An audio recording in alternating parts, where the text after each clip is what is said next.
Die. So you may remember that we left off just before Christmas with uh, narrations about the pastimes of Kalia, the snake that was in the Jamuna River. And interestingly enough, the way everything worked out just perfectly, we're going to start off with Marj Prickett's question about why the Kalia snake had taken shelter of the Jamuna River. So let us go over to our texts, enter into them, and dive in. Hare Krishna, everyone. Welcome. Happy New Year. This is going to be a very wonderful year. I can feel it. Very wonderful hearing and chanting about Krishna. But we have one request. One of our dear students, Chatamayi, her husband a few days ago left his body. And I think it would be very comforting for her to invoke prayers, and let's all give her and her family. She has two daughters.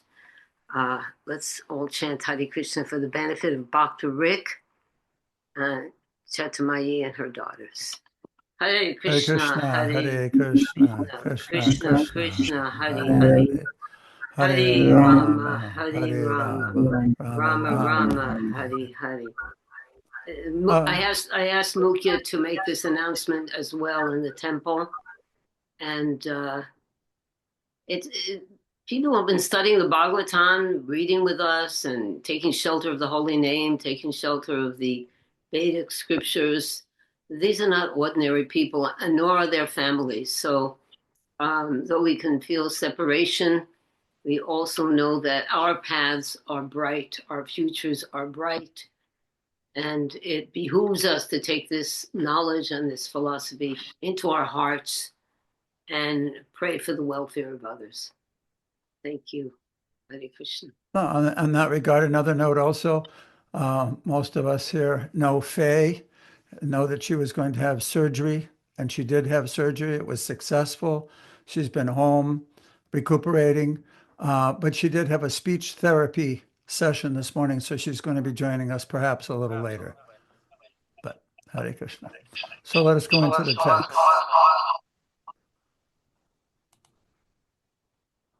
Okay, this is January 2000. Somebody's Everyone, not muted. Please please mute. mute.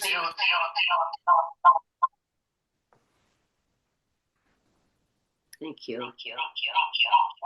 Mute. I don't know who's me. Hare Krishna. Hare Krishna. So this is January 2025, lessons 1 and 2, beginning with chapter 17, the history of Kalia and extinguishing the forest fire. Samapriya, you want to pick someone to begin by reading? Yes. I would like to start this new year with Tisha. Can you read for us, sweetie? Thank you. Hare Krishna. Okay, thank you. Hare Krishna. Hi, everyone. Thank you. This is Srimad Bhagavatam 10:17, 1 through 3 from the Sarata Darshani. Before you start, Tisha, for those who may be new, what we do is on the course materials online, we generally we put Krishna book first, and then the reading from Sarata Darshani of those same verses. But here online, what we do is switch it back around the other way and have the Srimad Bhagavatam verses first, and then have the corresponding Krishna book, a prose that Srila Prabhupada composed after the verses from the Srimad Bhagavatam. So in this way, we get a blend between the two, and have found over the course of of coming into this process that that's a much more efficient way to do it. Sorry to interrupt, Tisha. Go ahead. Okay. From Sarata Darshani. Having thus heard how Lord Krishna chastised Kaliya, King Parikshit inquired, why did Kaliya leave Ramanaka Island, the abode of the serpents, and why did Garuda become so antagonistic toward him? Sukadeva Goswami answered, to avoid being eaten by Garuda, The serpents had previously made an arrangement with him whereby they would each make a monthly offering of tribute at the base of a tree. Thus, every month on schedule, O mighty armed King Parikshit, each serpent would duly make his offering to that powerful carrier of Vishnu as a purchase of protection. Vishwanatha Chakravarti Thakur. Vishwanatha Chakravarti Thakur. Once every 15 days, the snakes used to individually offer Garuda specially prepared fruits and roots under a tree so that he would not eat them and to ensure their protection. Okay, why don't you go ahead and read the next one, and then we can have a little talk. Okay, from the Krishna book, from Srimad Bhagavatam 10:17, 1-3. King Parikshit, after hearing of the chastisements of Kaliya, inquired from Shukadeva Goswami as to why Kaliya left his beautiful land and why Garuda was so antagonistic to him. Shukadeva Goswami informed the king that the island known as Nagalaya was inhabited by serpents, and that Kaliya was one of the chief serpents there. Being accustomed to eating snakes, Garuda used to come to this island and kill many serpents at his will. Some of them he actually ate, but some were unnecessarily killed. The reptile society became so disturbed that their leader, Vashuki, appealed to Lord Brahma for protection. Lord Brahma made an arrangement by which Garuda would not create a disturbance. On each half-moon day, the reptile community would offer a serpent to Garuda. The serpent was to be kept underneath a tree as a sacrificial offering to Garuda. Garuda was satisfied with this offering, and therefore he did not disturb any other serpents. Okay, I have a question. So, Garuda, when we hear about Garuda, it sounds like he's an ordinary bird, who has ordinary habits. What do you think about that? Is he an ordinary bird? No. Oh, why is that? I was trying to keep up with all of the back and forth in the chat because this was a contradiction or something about in Krishna book. Prabhupada says they left the snake. In the other book, Sarata Darshini, it said roots and fruits. Okay, But Garuda, right? I know Garuda isn't an ordinary bird, but I'm not exactly sure what makes him extraordinary. Oh, who can tell me what makes Garuda extraordinary? Come on, someone. Oh, there's Murari. There's Thakur Murari. Hare Krishna, Prabhu. Here. So Garuda is what is it, bird carrier of Lord Vishnu? Yes. That's pretty extraordinary. So, yes. If we're dealing with a personality who is actually rendering such intimate service to Krishna, it's very touchy if you find fault with such a personality. That's all I got to say.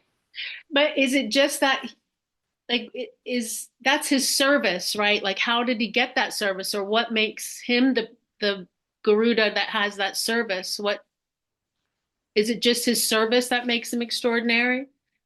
Well, that would be pretty cool. His service is extraordinary. How did he get to be that service? I don't know how he got to be it, but how? Sometimes Nanda knows these things. Nanda, do you know how Garuda got his service?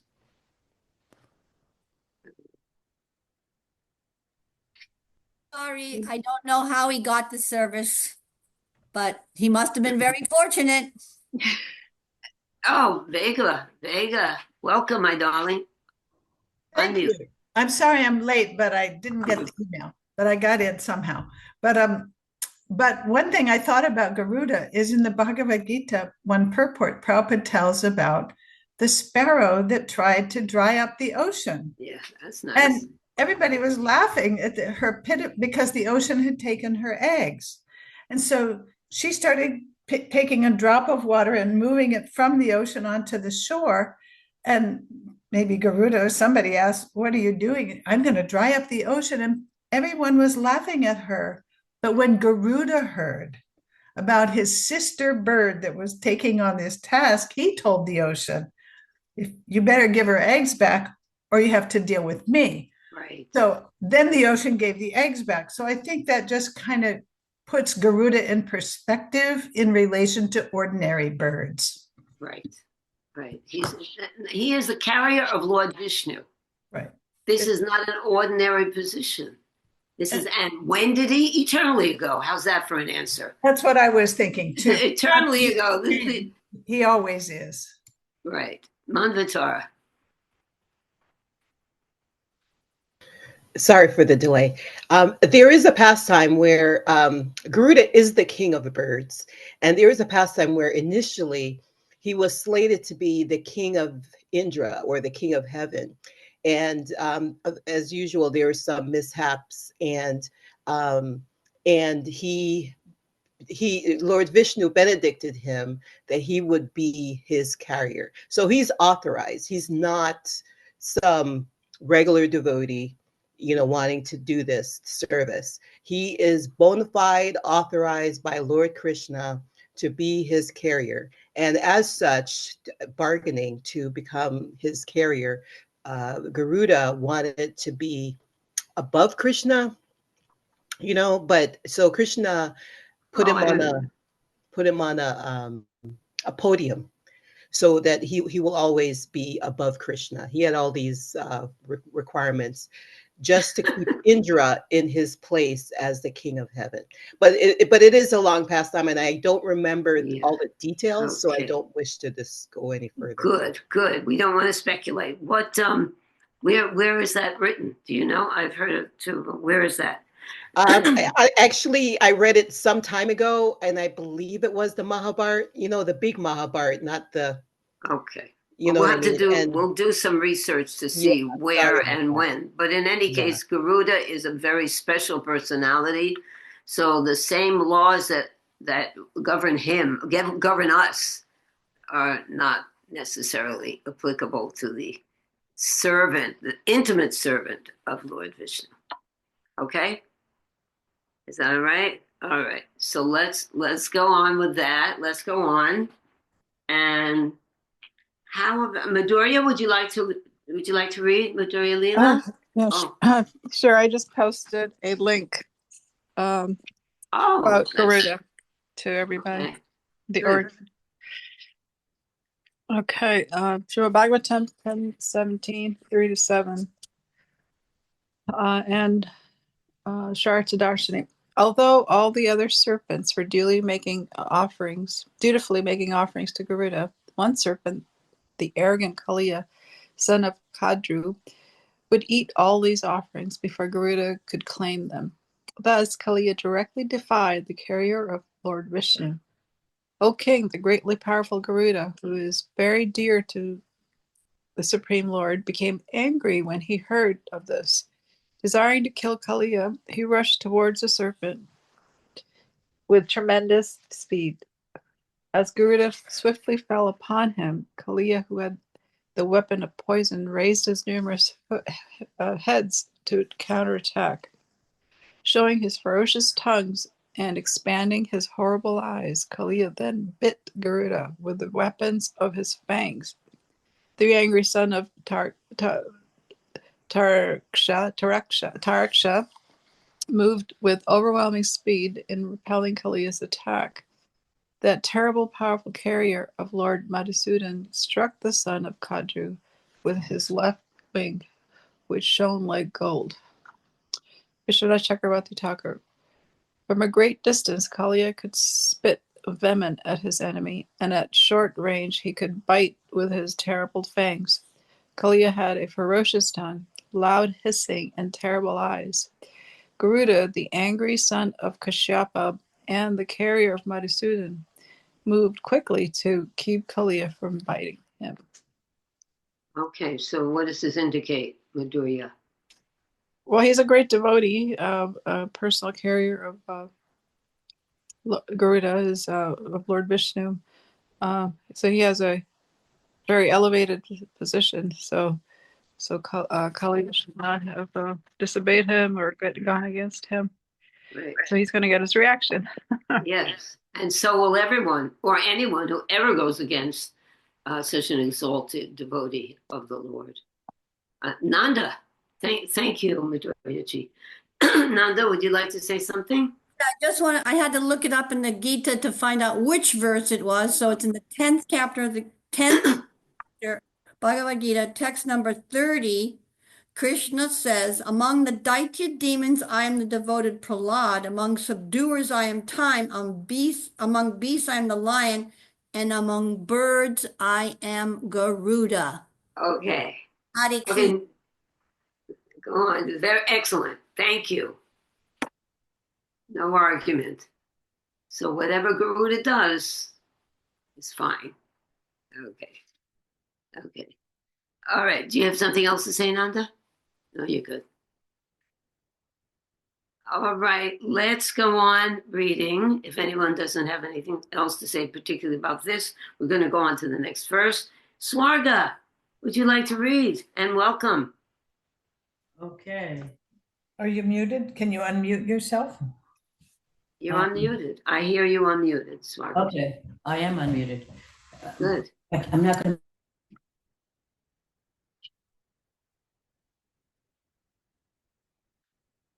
Okay? Oh, now you're muted.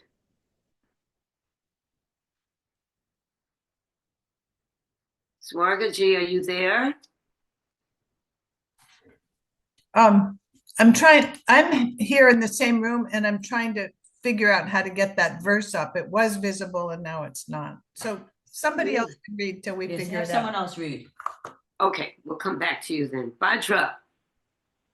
Bhadraji, welcome. Hare Krishna. Hare Krishna. Dandavat everybody. Hare Krishna. Srimad Bhagavatam, 10th canto, 17th chapter, texts 8 and 9. Sarar Darshini. Beaten by Garuda's wing, Kalya was extremely distraught, and thus he took shelter of a lake adjoining to river Jamuna. Garuda could not enter this lake. Indeed, he could not even approach it. In that very lake, Garuda had once desired to eat a fish. Fish being, after all, his normal food. Although forbidden by the sage Saubri, who was meditating there within the water, Garuda took courage and, feeling hungry, seized the fish. Vishwanath Chakravarti Thakur. This verse explains why Garuda could not enter Kaliya's lake. Saubri committed two offenses against the great devotee Garuda. First, he dared to give an order to the superior, and second, he obstructed Garuda's happiness. Disobeying Saubri's order, Garuda committed violence by eating the fish. But this was not an offense because Garuda was superior to Saubri Muni. Why don't you comment on this a little, Bhadra? Vaishnava Prad. What was that? Vaishnava Prad. Yeah, Vaishnava. We have to be real careful. You know, that's exactly what this section is about. Anything else anyone have to say about this? Unmute, Pati. What about Vaishnava Aparad? Well, Bhadra? I mean, Saubri Muni didn't realize that who was Garuda, and Garuda's food is fish. But Saubri didn't realize, and he wanted to save the fish. So he didn't realize whom he was dealing with, first of all. And Yes. yeah, that's Because you're Brijbasi, so many Braj Mandal Parikramas, and we're speaking about Garuda. Maybe you can speak a little bit about Garuda and Braj. Garuda Govinda. I'm not aware of that. You enlighten me. Garuda Govinda, you don't know that mandir, that temple? No, where is that? If you were able to walk a path from Kaliya Ghat out to the Delhi road, that's where the Jamuna River used to flow. Uh-huh. right? And if you go out that way far enough, there's Garud Govinda Mandir. One time, I think it was Sudam or Sridham, Mhm.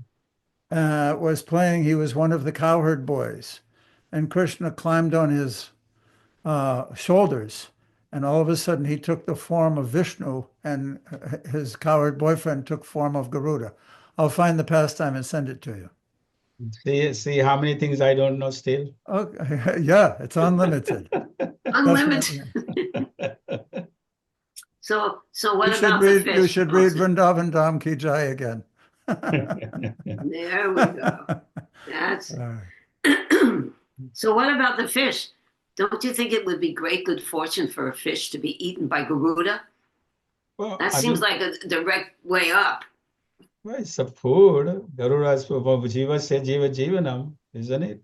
One living in it is food of other living in it. Garuda's food is fish. Yeah, but he's a special bird.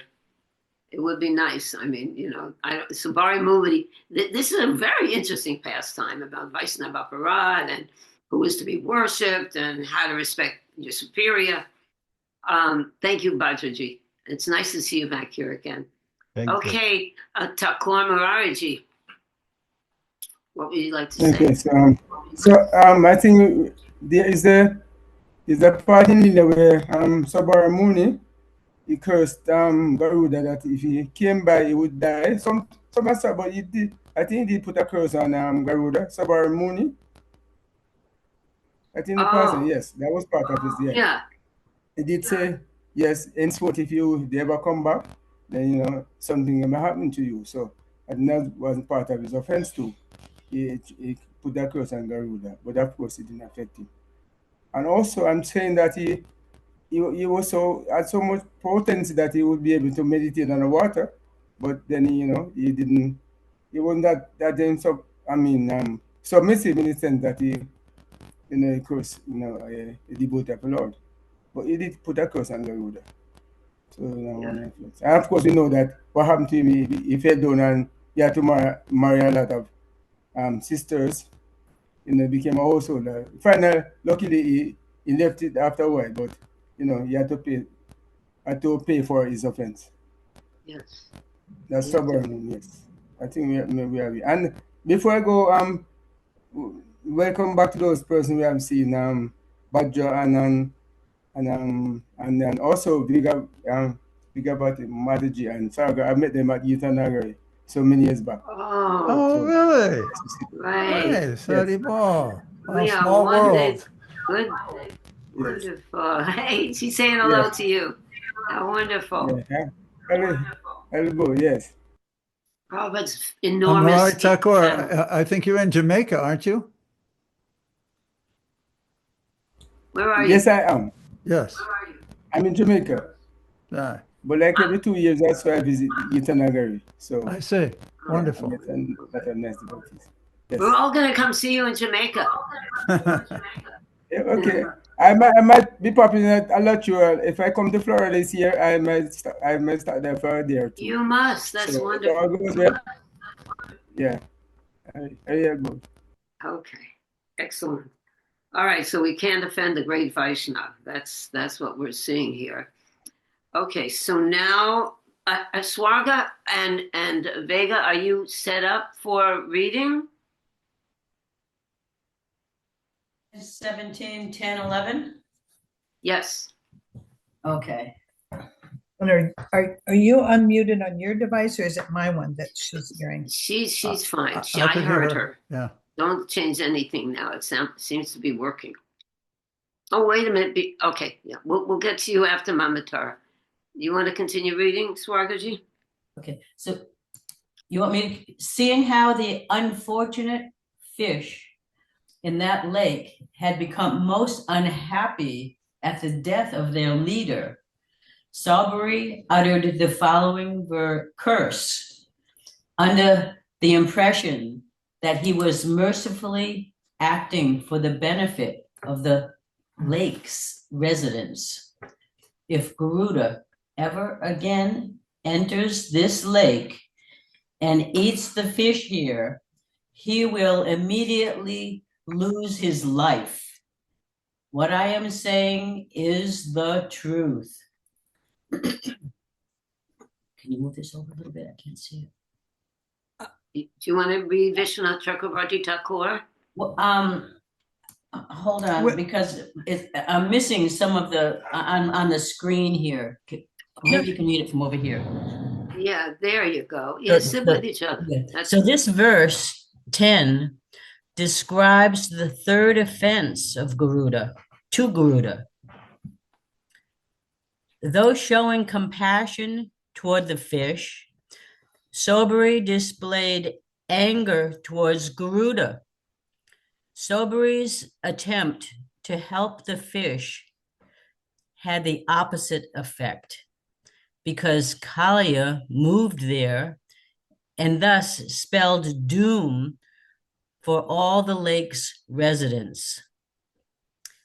This verse illustrates that when one's so-called compassion does not tally with the order of the Supreme, it merely creates chaos. Being omniscient, Garuda understood that Sobari had made this curse, and thus he avoided this lake. Kalia had heard this story from his relatives residing in that lake. Therefore, he took shelter there. Due to his bad association with a fish, Sobari Muni developed attachment and affection, lost his power of discrimination, and cursed an exalted devotee of Lord Vishnu. The 9th canto of the Srimad Bhagavatam describes that because of false pride, Sobari Muni committed a great offense and thus lost his power of austerity and spiritual beauty, and then fell from the bliss of Brahman. Then Sobari Muni acquired a youthful body because of his accumulated penances. Because of his accumulated penances, married many beautiful princesses, and thus fell into a hellish existence of material pleasure. However, because he had once become glorious by taking shelter of the Yamuna in Vrindavan, he was ultimately delivered. Okay. Now I have 2 questions. Now, leave the screen on, Patti, if you would. Leave it. Go back to the screen. This sentence, I want you to tell me what this sentence is. This verse illustrates that when one's so-called compassion does not tally with the order of the Supreme, it merely creates chaos. How can you explain that? Just the whenever we're not tallied with devotee, scripture, Krishna, this is false identity. And whenever, no matter what our perception is, when we're acting from the place of false identity, there will be havoc. Yeah. We see that. Do we see that? I think we see that a lot today with the new age way of looking at things. You want to be very helpful in one way. It's like misplaced kindness, but in another way, it just perpetuates the material conception of life. That's a very important. Anyone else have something to say about that section of the purport? I think it was my husband and I discussed it. It was such a vital piece of information. Who else? Yeah, Vega. What came to my mind immediately was, oh, don't you want to help feed the people? And you feed them meat. You feed them, you're entangling them in more and more and more karma. Good. If it wasn't meat, if it wasn't prashadam, but it's like outrageously bad for them. And you Yeah. think you're doing good. Good. That my husband brought up the point about Mother Teresa giving chicken soup to the children in Calcutta. Ridiculous. Bhadra. And then Acharya has something to say. Well, what about Arjun? Yeah, nice, good idea. Not only compassion, but also he was trying to be compassionate, right? He didn't Right. want to fight. Right. He didn't tally with Krishna's instruction.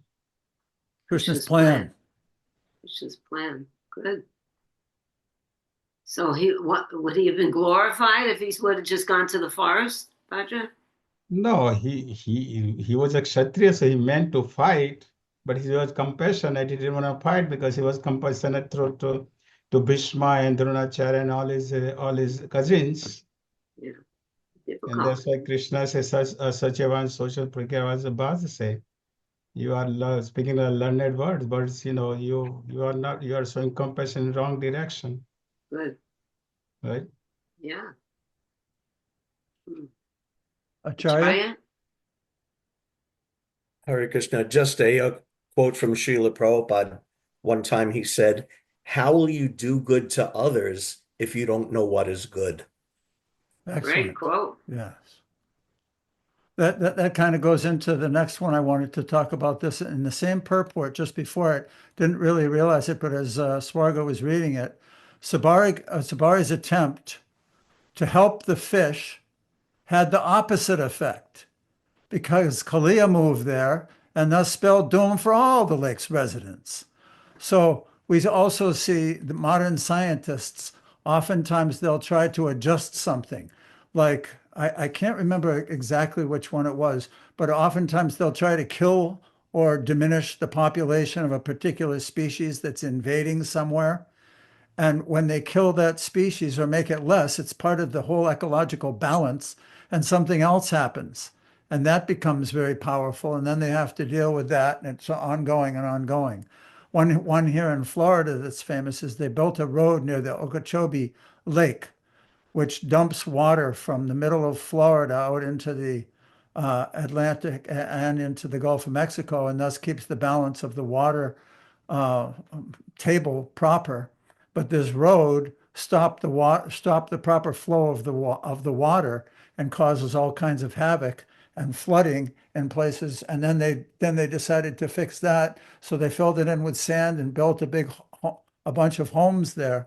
And now they're having to remove the old road that they built 40 years ago in order to balance out the water table so it won't flood the homes. So we can't tinker with things that are under a higher control's maintenance.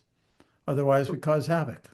We have to respect that higher control. Just on a sideline, Premananda put up this magnificent forum entry. I thought it was so wonderful. It will be in the newsletter, in the Lateral newsletter this week. I asked Mukhya to please put it in. It was such a wonderful description comparing the fires happening now in California with Krishna swallowing the fire. So actually, maybe we should go on so that we can get to that section. Okay, we'll just go on. Although the last part of the purport of the last verse. What? Better we go on. Oh, better we go. Okay, let's go on. And Manvantar, would you like to read?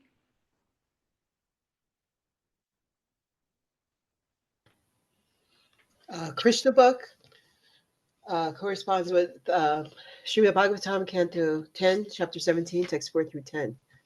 Kaliya took shelter within the water of the Yamuna for the following reason. Just as Garuda went to the island of the Kaliya snake, so he also used to go to the Yamuna to catch fish to eat. There was, however, a great yogi known as Sarabhi Muni, who used to meditate within the water there, and he was sympathetic with the fish. He asked Garuda not to come there and disturb the fish, although the Garuda was not under anyone's order, being the carrier of Lord Vishnu, He did not disobey the order of the great yogi.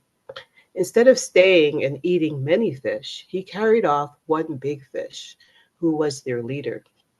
Subari Muni was sorry that one of the leaders of the fish was taken away by Garuda, and thinking of their protection, he cursed Garuda in the following words. Henceforth, from this day, if Garuda comes here and catch fish, then I say this with all my strength, he will be immediately killed. Subari Muni Uvacha. This curse was known only to Kalia. Kalia was, therefore, confident that Garuda would not be able to come there, and so he thought it wise to take shelter of the lake within the Yamuna. But Kalia's taking shelter of Subari Muni was not successful. He was driven away from the Yamuna by Krishna, the master of Garuda. It may be noted that Garuda is directly related to the Supreme Personality of Godhead, and is so powerful that he is never subjected to anyone's order or curse. Actually, the cursing of Garuda is stated in the Srimad Bhagavatam to be the stature of the Supreme Personality of Godhead, Bhagavan, was an offense on the part of Subari Muni. Although Garuda did not try to retaliate, the Muni was not saved from his offensive act against a great Vaishnava personality.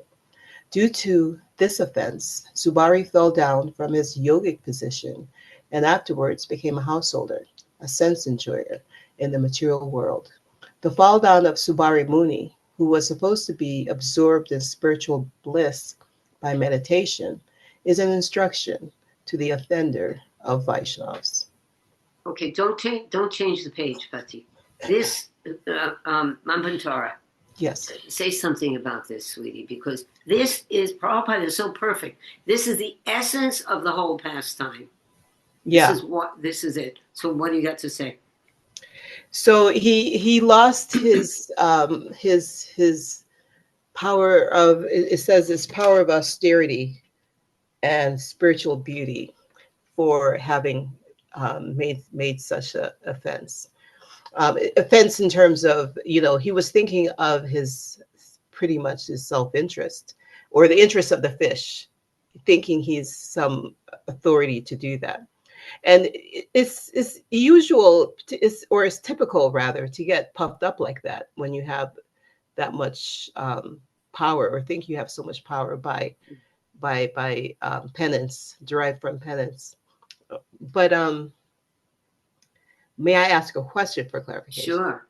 So when he lost his spiritual power, austerity, by the curse, it diminishes when you it's like a bank account, right? I'm asking, you do so much austerity, you get so much benefit, and then you curse somebody inappropriately, and then and then you lose that balance, right? Yeah, it's like what I thought of is a Vaishnava aparad weakens one's bhakti lata. Bhakti lata is the plant of devotion. Okay. It weakens the plant of devotion, and then the weeds start to grow. When one commits Vaishnava aparad, suddenly the holy name, you might get material things because you're still chanting, but you won't get love of God. It's one of the it's the topmost dangerous offense is to criticize a devotee and not understand the exalted nature of a devotee. And so this is what I wanted to comment on in relation to this whole thing. Oftentimes, devotees can be beguiled into praying for someone, and not know the status or situation of that person in their relationship with spiritual life in Krishna, when we read all these pastimes. So often when I pray for someone, I usually taper it with, if this be your will. Do you know what I mean? Because it may your prayer. I mean, of course, we know the devotees we're praying for. I'm not saying that. I'm just talking about, when you're asked to do something for someone's behalf, and you don't know the person, and you don't know their relationship in terms of service, you know what I mean, Krishna's plan or whatever. So it's usually tapered by, if this Good. be your will, Lord Sri Krishna, you know. Yeah, that's what Prabhupada asked us to pray for him. When he was leaving his body, he prayed, my dear Lord Krishna, if you desire, please cure Srila Prabhupada. And when we pray for someone, not knowing where they're at, we always pray, Krishna, help this soul to advance toward you. Right. You know, and because that's why everything is happening to us anyway in this material world. Right. Is to help us to advance toward Krishna. And it might not feel so nice, but we have to realize, I heard Prabhupada say it's magnificent. Everything Prabhupada says is magnificent. He said, with this body, it's not real. We say, oh, we're not the body. You just say it like it's like a whimsical thing. If we really understand we are not the body or anything, you know, anything to do with anything related to the body, that is liberation. And Prabhupada said, as soon as you accept that you were the servant of Krishna, that's liberation. So it's not so, he said, it's not difficult. It's not difficult. And if we understand we're not the body and we try to act in that in every one of our activities, that you know, we'll be, first of all, we'll be happy and relieved. We won't be in anxiety all the time. You know, this simple philosophy. Acharya, did you have something to say? Because, my screen is kind of printed out. Okay, anyone else? Oh, Bhadra.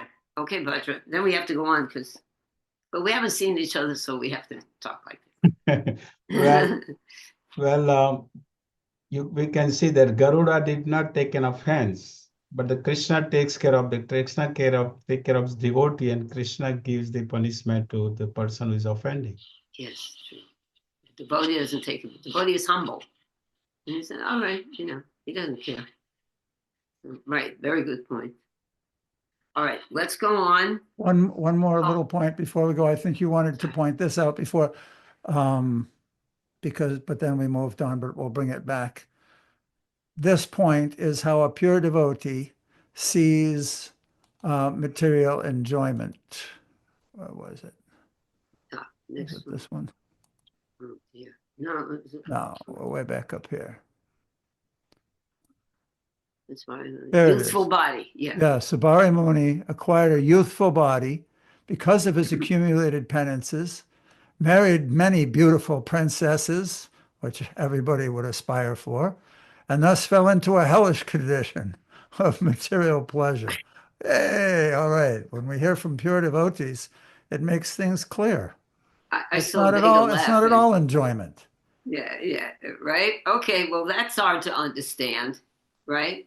Not really. But, it's okay, but not when you're if you're in the mix of it, Yes. It doesn't sound like such a bad punishment until you realize.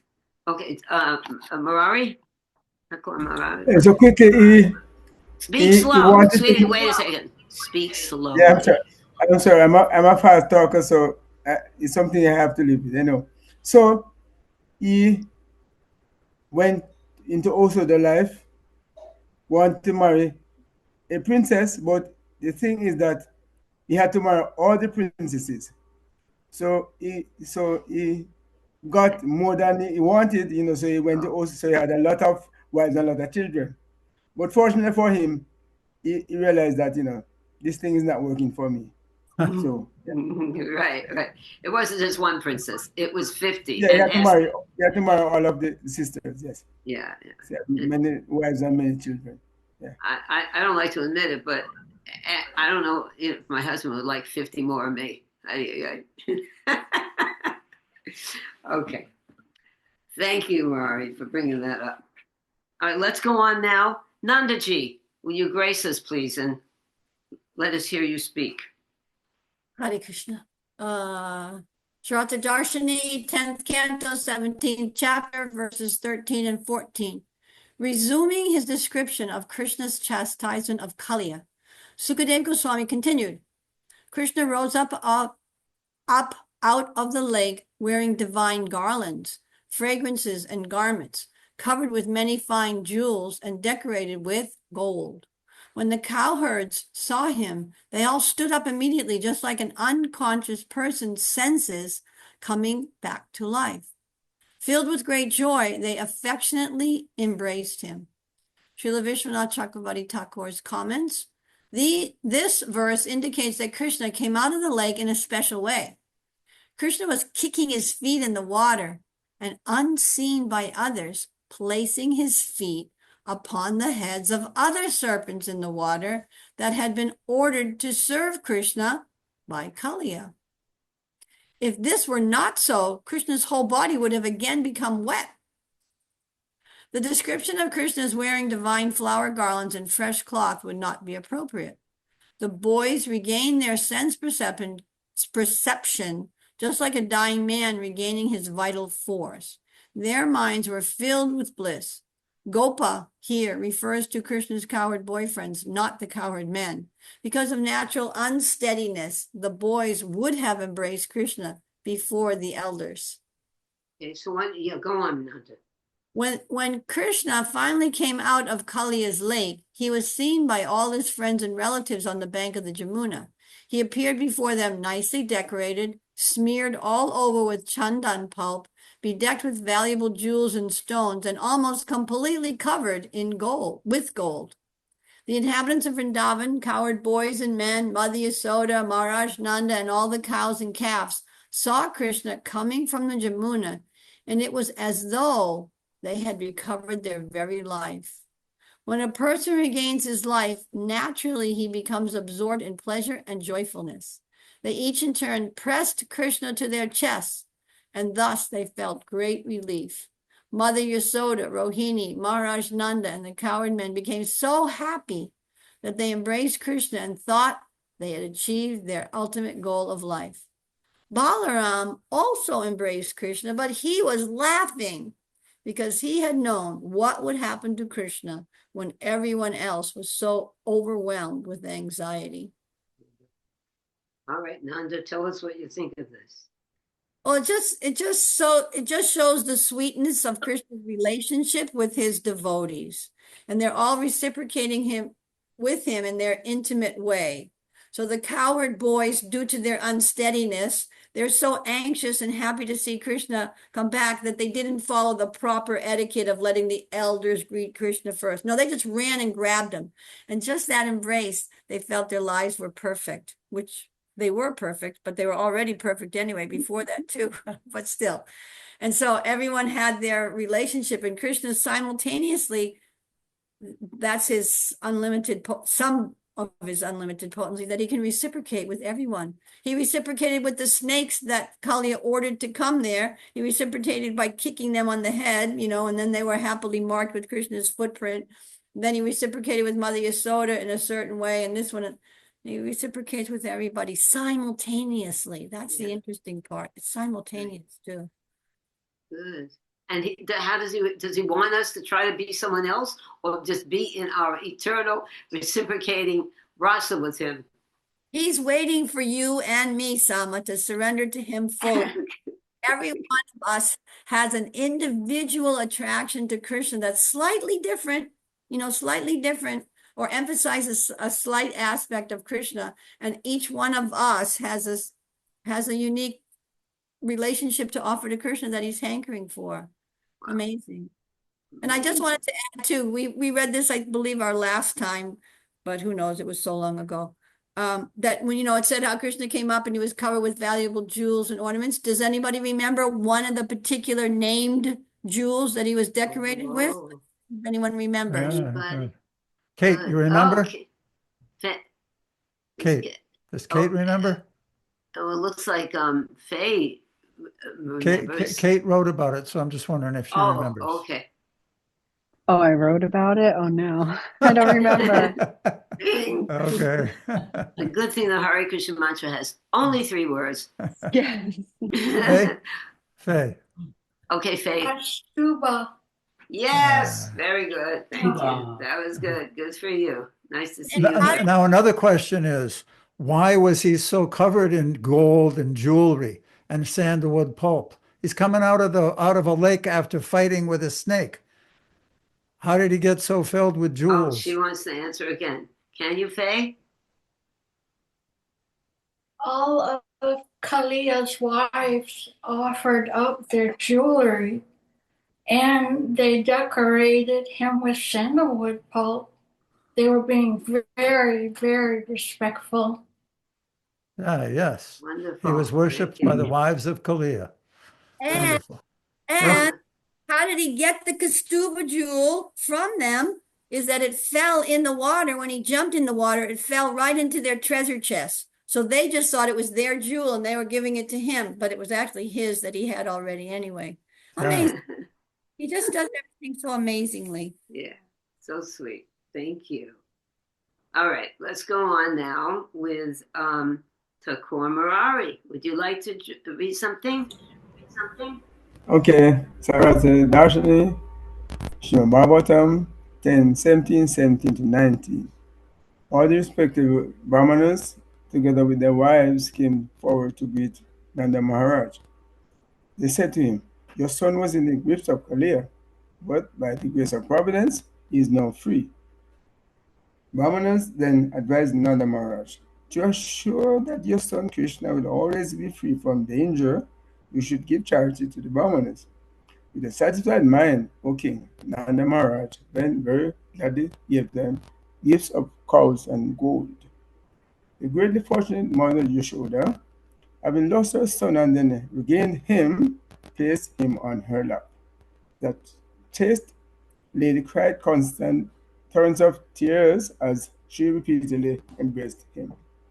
Vishwanath Chakrabarti Thakur. Murava refers to Purohitas and the family priests, such as Bankuri Muni, the chief pandit in the court of Nanda Maharaj.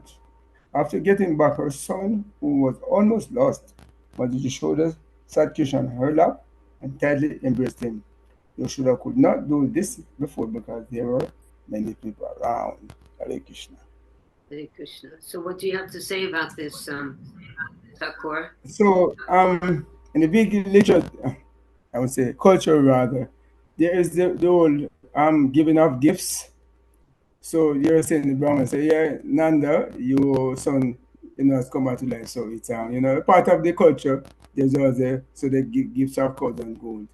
Yes, and there's a part where Mother Yashoda, she wouldn't, you as a mother, you wouldn't necessarily going to maybe hug up your son and maybe breastfeeding in public, but they are certainly maybe embraced to a certain extent, yes, but maybe not so much because you would have too much eyes on you.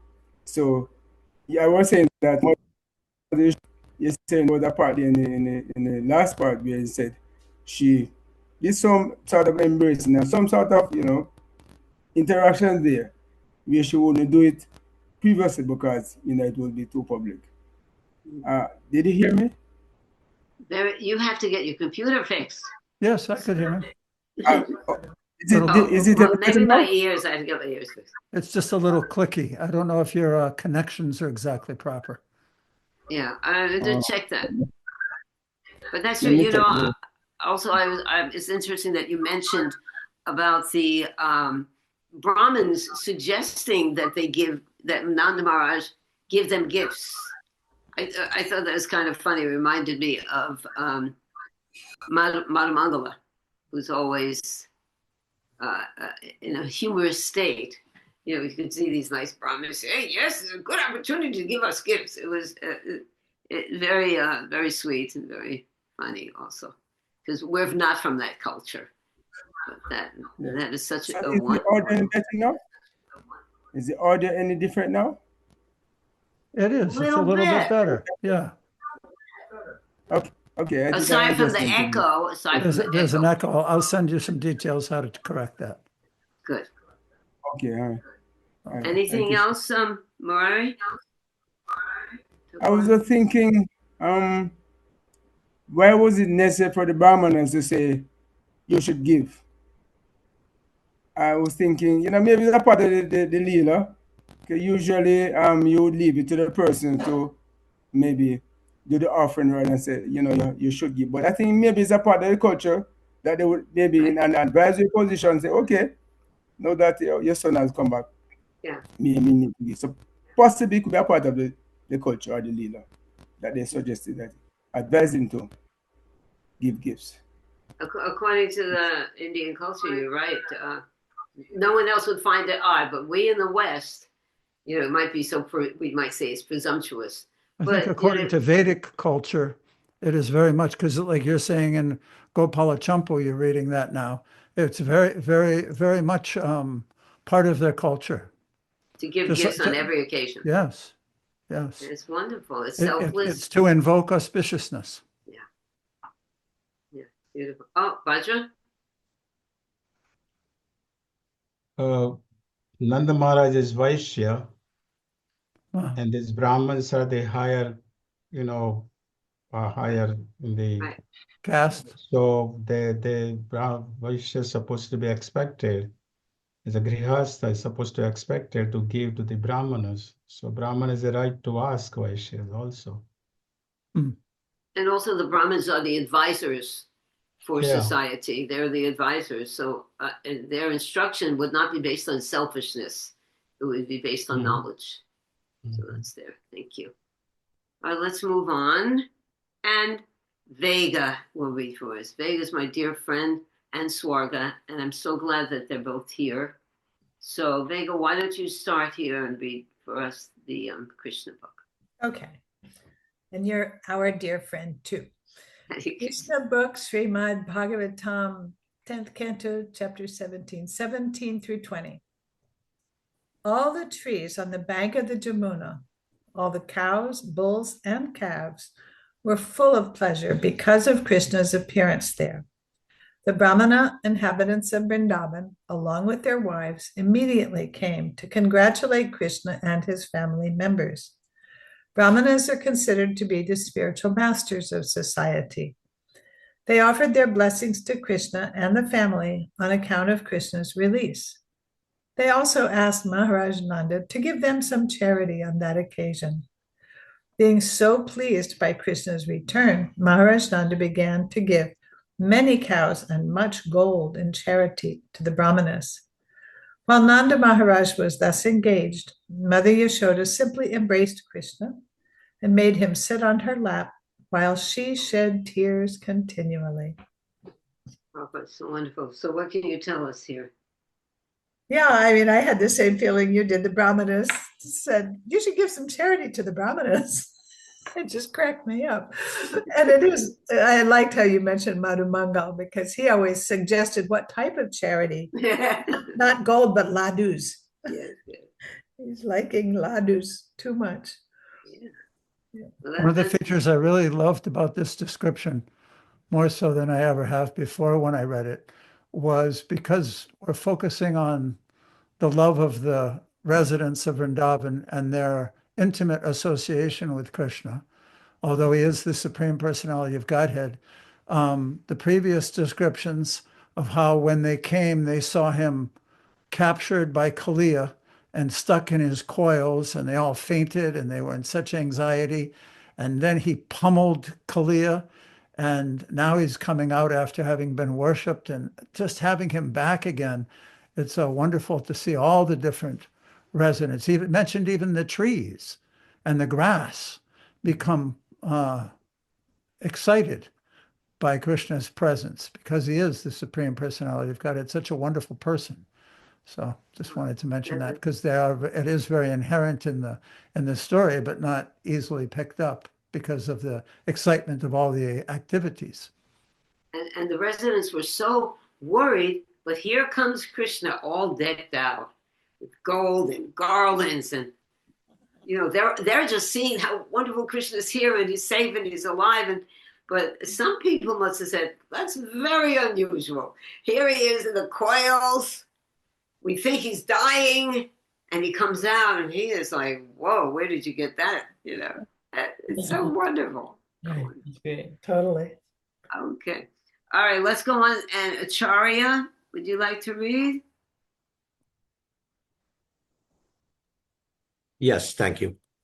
Sarartha Darshini, Srimad Bhagavatam, Canto 10, Chapter 17, Text 2022. O best of kings, Parikshit, because the residents of Vrindavan were feeling very weak from hunger, thirst, and fatigue, they and the cows spent the night where they were, lying down near the bank of the Kalindi. During the night, while all the people of Vrindavan were asleep, a great fire blazed up within the dry summer forest. The fire surrounded the inhabitants of Vraja on all sides and began to scorch them. Then the residents of Vrindavan woke up extremely disturbed by the great fire threatening to burn them. Thus they took shelter of Krishna, the Supreme Lord, who by his spiritual potency appeared like an ordinary human being. Vishwanath Chakravarti Thakur. Krishna is described as Manujam, appearing as a human being in his original form. The Vedic mantras state, quote, "The Lord's eternal potency named Maya is innate in his original form," unquote.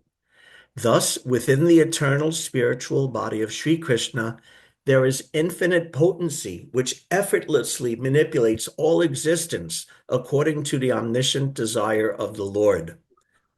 The Brajabasis took shelter of Krishna thinking, quote, "Lord Narayan will surely empower this darling boy to protect us," unquote. They remembered what Gargacharya had said about Krishna during his birth ceremony, quote, "By his power, you will easily be able to cross over all obstacles." Srimad Bhagavatam 10:8-16, unquote. Therefore, the Brajabasis took complete shelter in Krishna with full faith that he would save them from the forest fire. What adventure. What do you got to say about this, Acharya? This magnificent adventure. Yeah, I first of all, in Vishwanath Chakravarti's comment, I like his sort of chain of reasoning there about the nature of Krishna, how he appears and how he has potency, and therefore he's able to protect his devotees. I thought that was a nice explanation.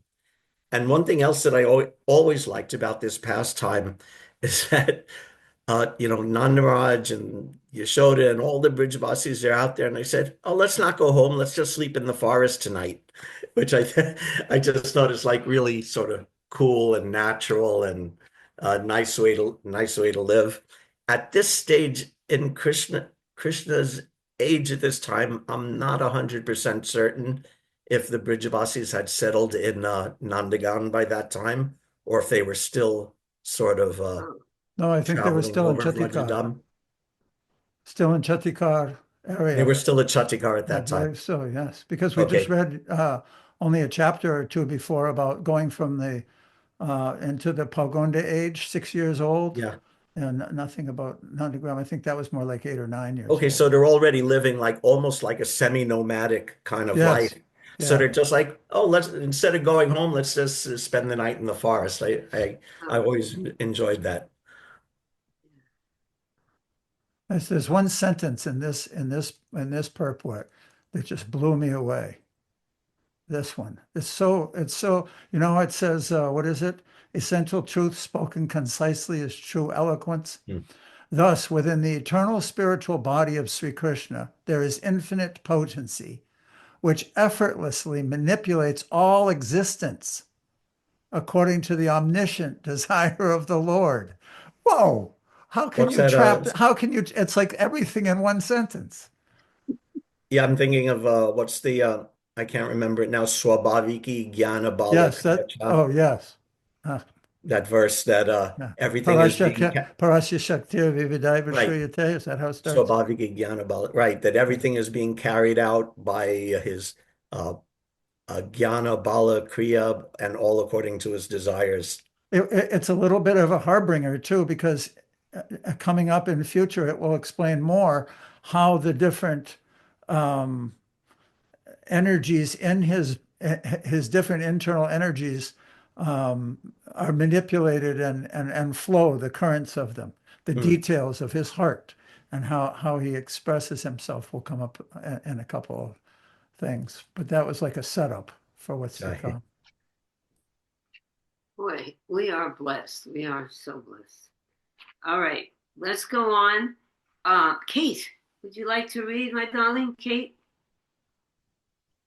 Thank you, Mother Samapriya. Hare Krishna, dear devotees. Krishna book, Srimad Bhagavatam 10:17, 20 through 24. Since it was almost night, and all the inhabitants of Vrindavan, including the cows and calves, were very tired, they decided to take their rest on the riverbank. In the middle of the night, while they were taking rest, there was suddenly a great forest fire, and it quickly appeared that the fire would soon devour all the inhabitants of Vrindavan. As soon as they felt the warmth of the fire, they immediately took shelter of Krishna, the Supreme Personality of Godhead, although he was playing just like their child. They began to say, "Oh, dear Krishna, our dear Krishna, oh, Supreme Personality of Godhead, our dear Balaram, the reservoir of all strength, please try to save us from this all-devouring and devastating fire. We have no shelter other than you. This devastating fire will swallow us all." Should I keep going, Summer, or do we have more readings? No, because well, let me just ask Faye. Faye, I think Faye was gonna. I'd like to know if Faye wants to read. Faye, can you tell me if you want to read? It's hard to understand me. Okay, then we'll just wait until next week. So she can go on, and then Neil will read the next. Is that all right, Neil? You can read, right? We've got a comment by Nanda. Oh, Nandaji. I just wanted to mention that unfortunately I can't remember the source, but it might be Gopal Champu or it might be Ananda Vrindavan Champu, but it says that how that fire was recognized at first, the forest fire, that when they were sleeping in Vrindavan, it was the young girls, the young gopis recognized the fire coming first because they couldn't sleep. Because Krishna was there among us, their eyes were wide open, looking at Krishna all night long, and they saw the fire in the distance and then alerted people. Oh, sweet. Does anybody, Nice. Acharya? I don't remember that from Gopala Champu. Anyway. Oh, Wonderful. Thank you. Because just imagine. okay, Kate. Okay. So, Sarata Darshini, Srimad Bhagavatam 10:17-23 through 25. Vrindavan's residents said, Krishna, Krishna, O Lord of all opulence, O Rama, possessor of unlimited power, this most terrible fire is about to devour us, your devotees. O Lord, we are your true friends and devotees. Please protect us from this insurmountable fire of death. We can never give up your lotus feet, which drives away all fear. Seeing his devotees so disturbed, Sri Krishna, the infinite Lord of the universe and possessor of infinite power, then swallowed the terrible forest fire. Vishwanath Chakravarti Thakura.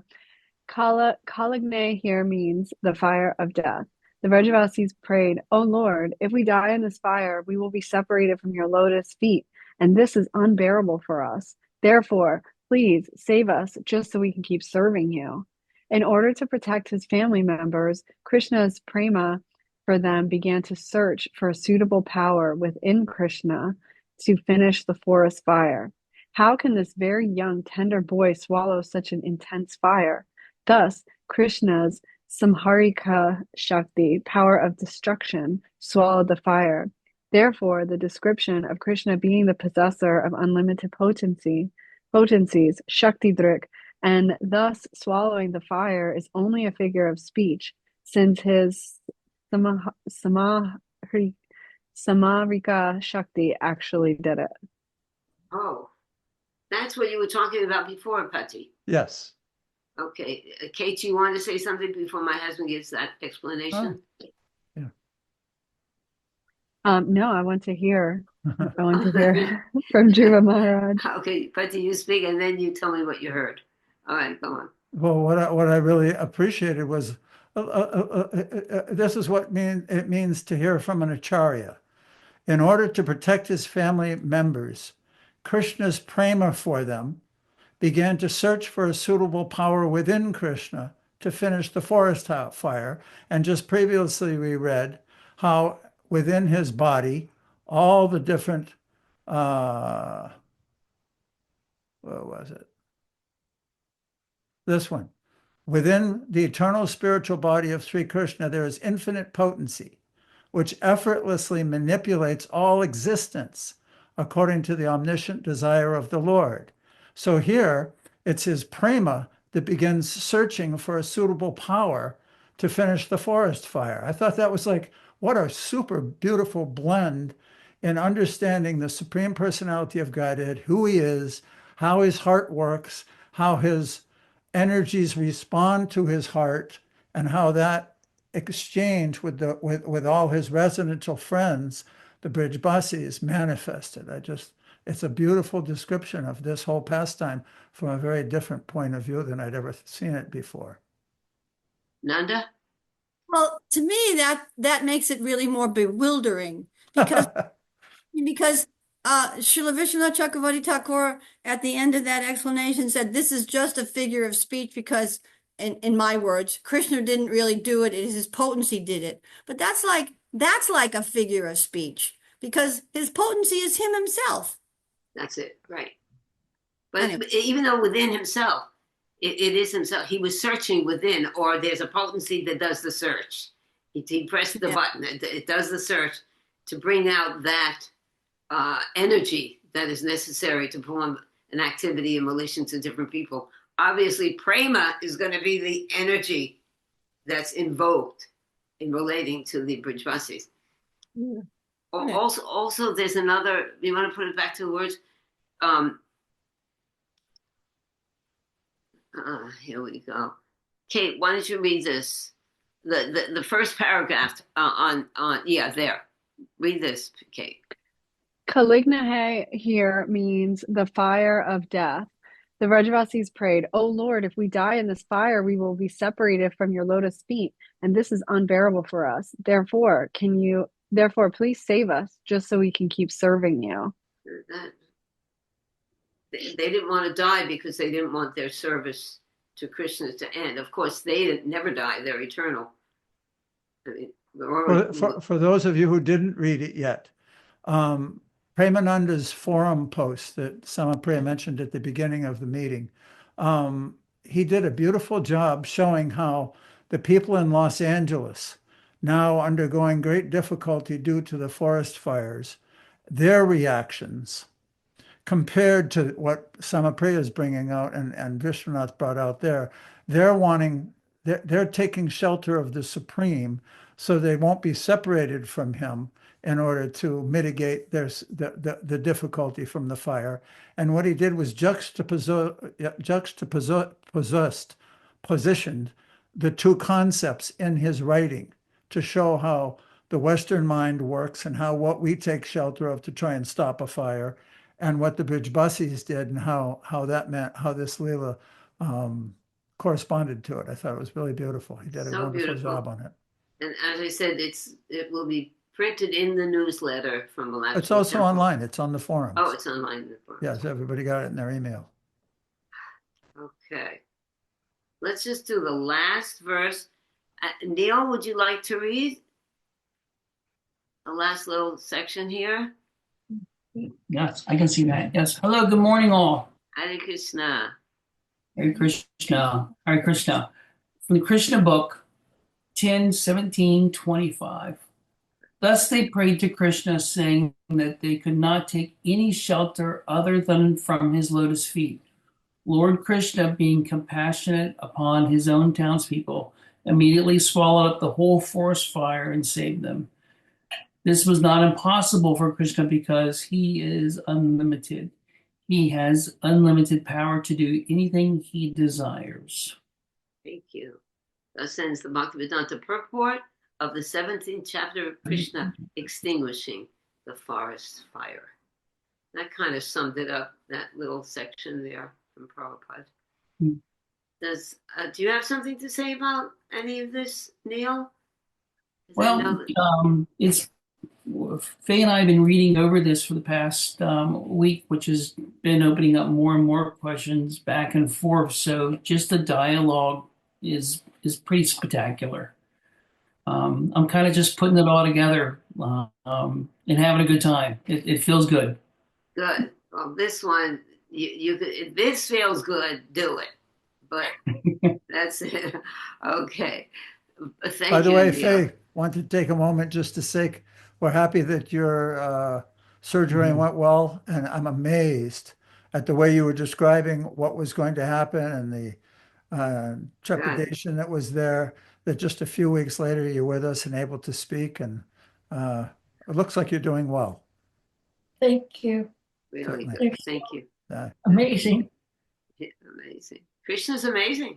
And there was a lot of devotees praying. That's it. The power of prayer is very, when devotees pray. And as we said, as Murari, Thakur Murari was saying, you know, how do you pray? What do you pray for? Or someone was saying. And so we pray for Krishna's mercy upon us so that we can love him and serve him. You know, that's pretty much open. But it's open a bit, but it means something different to every soul. All right, so anything else from anybody? Yeah. Oh, Vajra's waiting. There are 2 fires will be coming. This is the first fire. Right? Yes. Now, here Vishwanath Chakravarti Thakur and Jiva Goswami is also writing that this fire is, of course, is because of this summer. But at the same time, he's also mentioning, some said this forest fire was one of the Kaliya's friend and a follower of Kamsa. Oh, right, I remember that. Both Jiva and Vishwanath both are saying. Now, the question is that in the second fire, of course, he will tell the cowherd boys and all to close the eyes, and he will swallow the fire. But in this case, in this fire, Mother Jasoda didn't.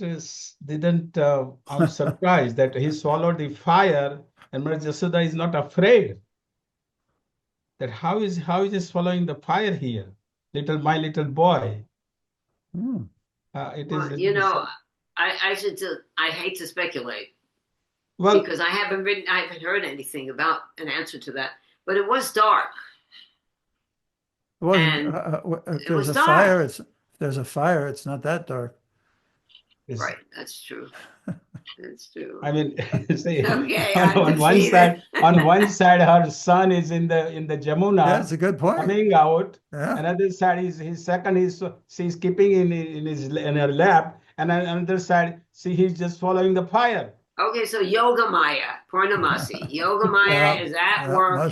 That's what we have to understand. That a lot of stuff we don't understand, it's Krishna's internal pleasure-giving potency, creating all of these rasas. Yoga Maya took care of everything.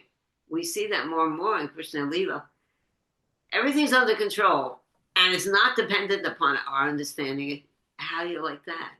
It's going on without us even understanding it. Again, that sentence. It says, within the eternal spiritual body of Krishna, there's infinite potency, which effortlessly manipulates all existence according to the omniscient desire of the Lord. Oh, that's pretty powerful. No questions after that. Murari, Thakur Murari. Okay, so just an appreciation for the devotees on the forum, or the Sangha, and also my gratitude to those persons at Alachua Temple, that for their services, and especially for those persons who are here in the morning who dress the deities, and I'm sure there are persons on the Sangha that are members of that team. So I'm just expressing my gratitude for devotees that are part of Alachua Temple. Incidentally, I do subscribe to a monthly subscription to Alachua Temple, because that's my temple. So I'm part of it. We're waiting for you to say, come here. We're waiting for you to visit Alachua. That will be spectacular. Yes. If I come to Florida, I'm certainly going to find Alachua. Yes. Okay. Thanks again for the Sangha and for those services to Alachua. Thank you. Okay. Thank you very much. Bajra, did you have something else to say, Prabhu? I was not in a previous class, but I'm sure you must have discussed who Kaliya was in the previous life. I think yes. Nanda. Oh, you did discuss I think it. actually Thakur Murari posted it. You did it. Okay. He was a sage that was angry type of person. Right. You know who we didn't find out though We Yeah. couldn't find out a history of the Nagapatnis because they were wonderful devotees. Yeah. And the question arises, who did they hear from? How did they become devotees? I couldn't find anything. Did a lot of research. If you come I across that. think I think I have it. Let me. I will call you. I have it. On Okay, yes, I would love to hear that. Thank you. There. Okay. Jai everyone. Hare Vanchakalpatubhyascha, Krishna, kripa sindhubhya Krishna, vacha, patitanam Krishna, pavanebhyo, Vaishnavaya. Thank you. Thank you and all for welcome, joining us. everyone. Welcome. I'm so glad to see everyone here. Wonderful to And join. Next time we'll Shiva. be better prepared, I think. Have a good day, Yeah. Hare Krishna.